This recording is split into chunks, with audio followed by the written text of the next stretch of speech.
महाशिवरात्रीच्या निमित्ताने शिवभक्तांना मोफत जम्बो वडापाव वाटप. महाशिवरात्रीच्या निमित्ताने राजेश गुप्ता फाउंडेशनच्या वतीने 7 ते 8 वर्षापासून दरवर्षीप्रमाणे यंदाही येणाऱ्या शिवभक्तांना समतानगर 2 समोर कुर्ला कॅम्प रोड, उल्हासनगर 5 येथे मोफत महाप्रसाद 25,000 जम्बो वडापावचे वाटप करण्यात आले.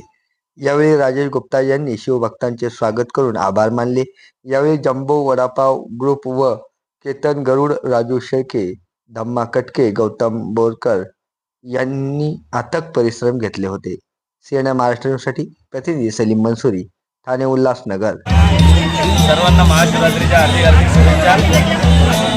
गेल्या वर्षी आम्ही अशाच उत्साहात राजेश गुप्ता फाउंडेशनच्या वतीने वडापाव वाटप करतो.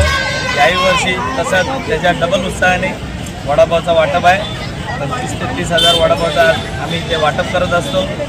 तर याही वर्षी तसंच वाटप चालू आहे. तरी सर्व भाविक भक्त आम्हाला चांगला प्रतिसाद मिळतो आहे. आणि आमचा उल्हासनगरचा फेमस असा वडापाव, जम्बो वडापाव, याचा भाविक भक्त आवडीने वाट बघत असतात. वडापाव हा कधी वाटणार आणि कधी आम्ही खाणार. तर अशी अक्षरशः लाईन लावून लोक 1-1 घंटा उभं राहून आमचा वडापाव खातात. आम्हाला आनंद आहे. आणि या आलेल्या सर्व शिवभक्तांचे पुन्हा एकदा महाशिवरात्रीच्या तर्फे सगळ्यांना शुभेच्छा देतो. आणि पुढच्या वेळेस ह्याच्या अतिउत्साहाने राजेश गुप्ता फाउंडेशनच्या वतीने अजून दुसरं काय करता येईल याची अपेक्षा करतो.